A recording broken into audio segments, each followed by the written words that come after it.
Hey, hey everybody. Thank you for being here. Whenever you're here, whether it's right this minute, live as we speak, or later. Uh, my name's Rahti. Creative Calling Coaching LLC is my company. And what we do at Creative Calling LLC is we help creatives and adults with ADHD focus in order to grab the focus of others, get seen, and make more money doing what they love. That's bottom line. One of my many ways of framing what it is I do. And lately I've been doing these podcasts, live streams. This is not a podcast, it's a live stream.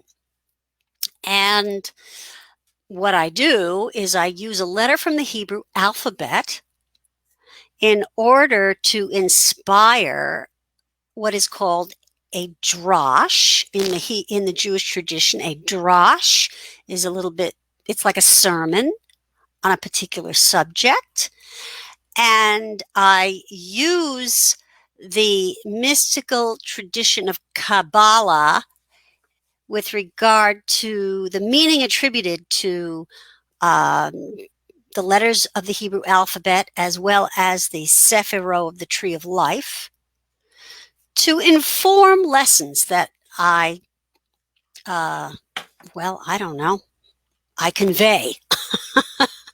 And I do my best to let them just come through me, which is perfect in terms of what I pulled today, because the letter was Resh. It's one I've talked about before.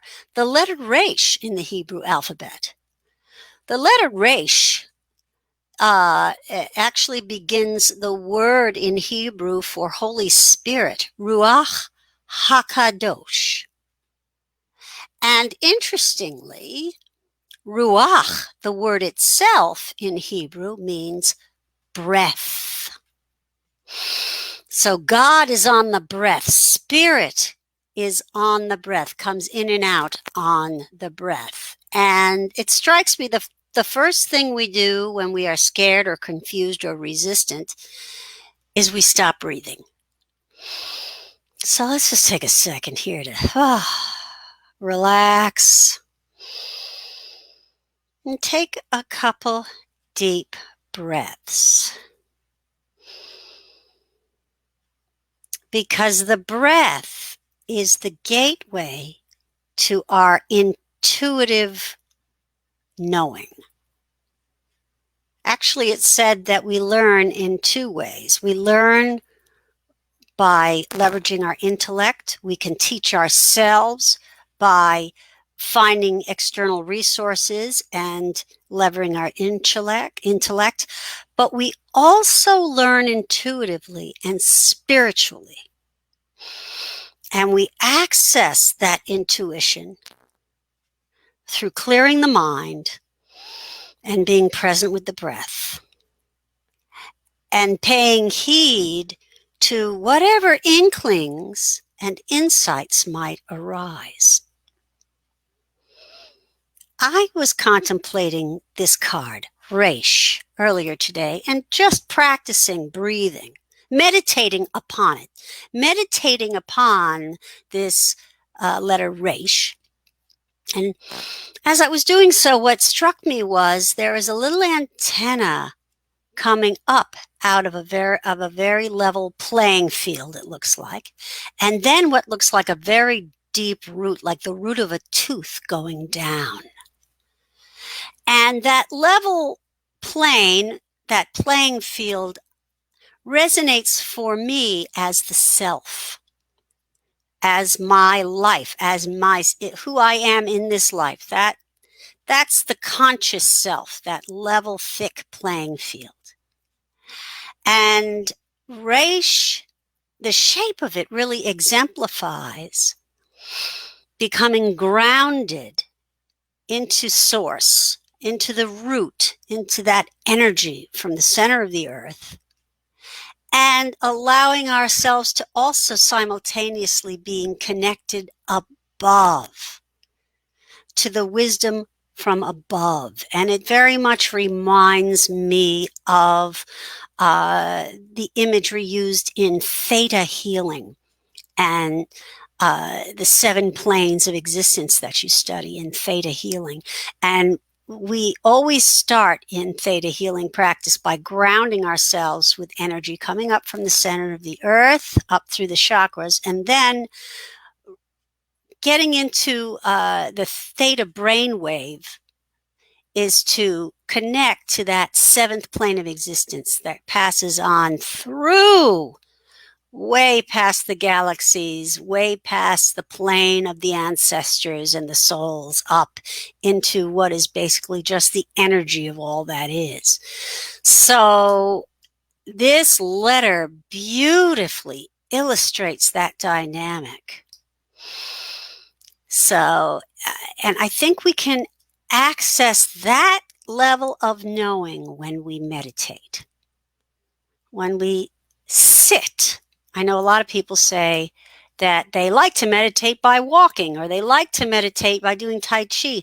To me, those activities are what bring us around to readiness in order to meditate, in order to sit and just be and be receptive to Ruach HaKadosh, or Holy Spirit. Right. So if you like to walk, or you like to do, if you like to do Tai Chi, by all means do it. But I also recommend using it as a tool to enter into seated meditation, to calm your mind enough to sit and then just be with your breath.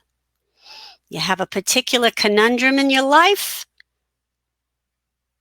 Meditation is not where you hash it out. Meditation is where you let go of all concern in its regard, so that you can allow from that inner stillness insights and solutions to arise without trying.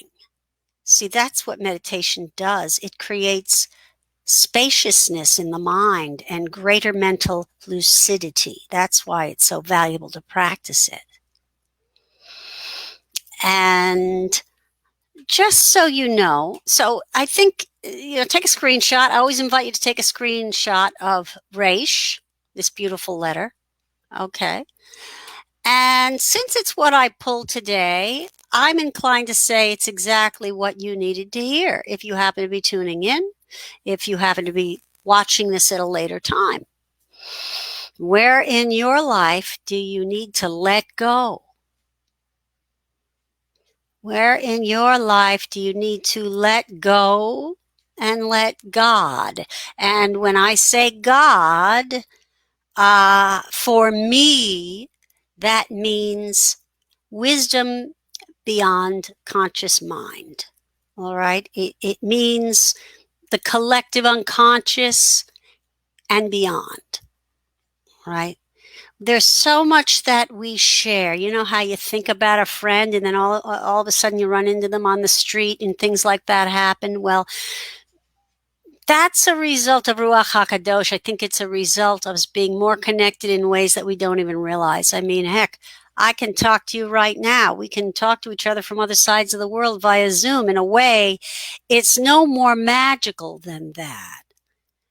It's just, there's some very old technology that we've moved away from, that's still available to us.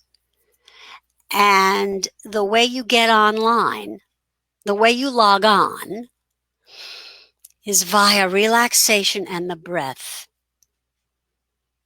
and being open. And I ain't no master at this, trust me. I'm just another bozo on this bus, but I'm truly experiencing this when I allow myself not to make it happen, not to fix things, but just allow and really take in all what actually exists. All right. So that was a rather esoteric rant right there for a coach who likes to work with people on getting clear about what they want in life, and then once they are, figuring out how to prioritize their actions. That's really what time management is, prioritization. But in a way, it's not. Because truly, how can you know what you want if you're only coming at it from up here, from your brain, from that limited piece of the brain that is conscious? You gotta touch, you gotta connect to your heart and really feel into what matters for you. So that's the beauty of this letter. I also think it's what a lot of us need right now in this time. You know, I think we've all realized that we're going to be in this new normal. We're not going back. It's going to be a new normal. It's not to say that some things won't be back. You know, we won't be back to being able to connect live and in person. But it's not going to be the same. And it's going to take a little time. So actually, this is all a gift for finding our own new normal. We have the time and space now to find our own new normal.